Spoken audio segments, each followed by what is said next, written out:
Yeah, LocaLEE, coming at you still legally. This local living channel that you'll see. Yeah. We got the sunshine in the city of palms. We're naming lights like Edison, and we got prop down beyond. Yeah, you wanna live like me? Shout out to LocaLEE. Welcome to LocaLEE, the channel that shines a spotlight on the people and places that make Southwest Florida truly special. I'm your host, Jude, aka JP, and I'm thrilled to give you a unique glimpse of what's available here in our community. Now guys, do me a favor, go ahead and illuminate the subscribe button so that way you're not left in the dark on what's available here in Southwest Florida. We're here at Cantina 109 and we're excited to try some of this Mexican food. Come on, let's check it out. All right guys, Jude, I just mic'd up Mike and we're here with the owner of Cantina 109. And what's really cool is when you come into the restaurant, they actually have a is it tableside? Tableside guacamole. Tableside guacamole. All right, so let's check this out. Yeah, you can't get more fresh than this. We're gonna make it right side of your table, any night, lunch or dinner. And Mike, if you can kind of tell us a little bit about yourself and how you got started with the business as well. Yeah, I've been in the industry now since I was about 18. I'm 31, so quite a few years. Kind of got started on accident, ended up found myself as a food runner at a local restaurant here in Fort Myers. Really just went from there. Moved restaurants, been in about every type of concept you can imagine, whether it's been pizza, fine dining, Mexican now, all types, and really landed here at Cantina 109. I was a bartender here throughout college as I was attending Florida Gulf Coast University, and just kept getting dragged back into the service industry every time I tried to leave. So made the decision that it's what I wanted to do and ended up purchasing this restaurant about a year and a half and partnering with my mentor and current business partner, David Andreas. All right, so. Guys, so what's really cool, because you guys know I'm big into entrepreneurship, especially youth entrepreneurship, so I find it very cool that while he was a student, he knew that he was kind of interested in, you said you kind of fell into it a little bit, right? But you kind of knew what you wanted. So what would you tell a young entrepreneur that's looking to start their own business, trying to figure things out while they're being a student? What can they do to find success or find what they're interested in doing? Well, first is don't be afraid to give it a shot. One of the stories that I always bring back is that my dad was cleaning out the garage a couple months ago and he found a couple flyers I'd made for my landscaping business. I started when I was about 13 years old. Okay. And then shortly after that, he found my business cards I'd made for my babysitting service when I was about 10 years old. Okay. So I'd always been in that business mindset. I tried a couple things. Obviously, I was young. They didn't work out, but just kept trying and keep going until you find something that just clicks. Got it. You know what's funny? My first failed business was a babysitter company, right? I'm like, man, my mom has this lady that's at her job. She has a young child. I'm like in 6th, 7th grade. I'm like, I'm gonna be a babysitter. I'll make a couple of bucks or whatever. It failed because I ended up babysitting for free. I never made any money from it, but it just, kind of developed that business acumen at an early age. Yep. One of those things, we gave it a shot, and just because it didn't work out, didn't mean I gave up on running a business. And being my own boss was always a goal throughout college. And maybe some people would tell me the restaurant's my boss, but either way, I like what I do. I really enjoy it. Got it. So what do you think is leading you to have do you think your staff plays a role in your success as well? Absolutely. I always tell people, and definitely coming from the top, but I'm a small part of what goes on here. The staff are amazing. We hire mostly Florida Gulf Coast University students just because of the proximity, and they do a terrific job here. Quite often I have customers who come in and tell us that this is the first place they've been in a while that every staff member's smiling. A lot of our staff have been here for in the 2 to 3 year range, and some of them in the 5-year range. My front of house manager started here as a busser when she was about 16.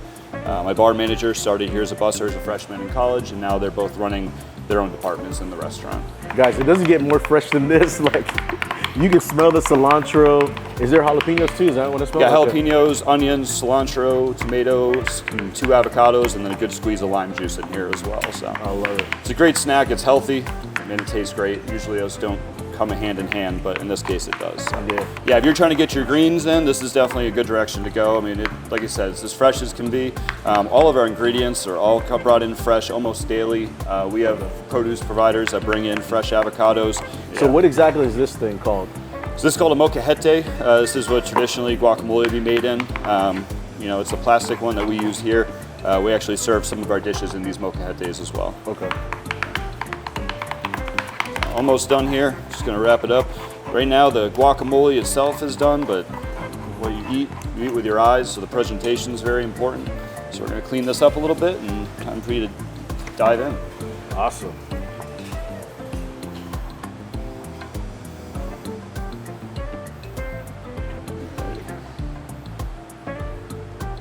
I've never had fresh guacamole like this. It's crazy. There you go. Let's dig in. Yeah. So, like I mentioned, everything here is made fresh. We have a full scratch kitchen in the back. Every sauce, every protein is prepped out daily. We got an example here of some of our favorite items. Just every table when they come in, they sit down, they get started with the chips and salsa, which are right over here. We fry our own chips in-house. We season our own chips. We make our own salsa. The salsa is absolutely fantastic. Brings people back over and over again. They'll say, I came here for the salsa. Obviously the tequila and the great service help out too, but this is one of our staples. You guys, before I get started, I gotta do a quick prayer, right? That's good. It's good. It's got a nice little Very kick to it. Like a little bit of sweetness too, just a little bit, not too much. Yep. You're eating with me, right? If you're not, I'm double dipping. You go ahead. Go ahead. He's for the not salsa. okay. I've had I enough can chips double and dip all salsa. I want. So the other things we got here on the table, we've got our chicken enchiladas. This would be 2 corn tortillas wrapped around our shredded chicken, rice and black beans. We've got our wet burrito, which is going to be stuffed with rice, black beans, and in this case we have pork on the inside. We have an amazing smoked pork that we serve here. And then right out of camera view here, we have our shrimp tacos. These are served on soft flour shells. So we got 3 shrimp tacos. We got our tableside guac, obviously, and then we've got our house-made hot sauces here as well that you can try if you are into hot sauce. I already tasted the fresh salsa, very good. Now we have the tableside guac. Amazing again. It's, I don't know if I'm using this word right, but earthy? Does that make sense? Like just because it's so fresh? It's all fresh made. It's brand new products right out of the box. We got that delivery this morning. Like he literally opened the avocado, like sliced it in half, took the seed out, and now it's tableside. It's like seed to table, right? Are you a hot sauce fan? Love hot sauce. Okay. Any recommendation? So we kind of got a little hot sauce here for everybody. Everyone's had Cholula before. It's a nice, calm hot sauce. We've got this Old Florida right here. This is on a scale of 1 to 10. It's probably about like a 4. Flavor-wise or spice-wise? Heat-wise. Okay. About a 4 on the heat scale. Okay. Inferno here, this is going to be about a 7 or 8. It's pretty spicy, but it's got some good flavor to it. Okay. And then we got our serious one here, the Fantasma. This one is going to be about a 15 out of 10. That's the way I like to put it. This is super hot, a little bit of ghost pepper in there. Okay. Our customers kept requesting hotter and hotter hot sauce, and so we gave them what they asked for. I've never had an enchilada before, but Let's dive in. we'll go it. Dive in. Let's test it out. Taste it. Tim, this is definitely gonna get inside the beard. Like I know it for sure. Alright. It's on the beard. Made it on the beard. Super good. Yeah, Jude, we have a really impressive bar here. So if you take a look behind us here, this entire wall is all different tequilas. So we have about 140 different tequilas available right now, ranging from anywhere from $5 to $100 a shot. So it depends on what you're into. If you're a connoisseur or a beginner, we have the right drinks for you. Our craft cocktail list, which is brought over here by Dan and Regan, 2 of our bartenders, is extensive and includes some really tasty margaritas I want to give you a chance to try. Tim, first thing that comes to mind. I'm blue, that would be, right? Awesome. All right, so what was this one again? So our lineup right here, we got our Mamacita Margarita, which is a berry flavored margarita. We've got our Perfect, which is going to be your classic margarita. It's a top shelf tequila.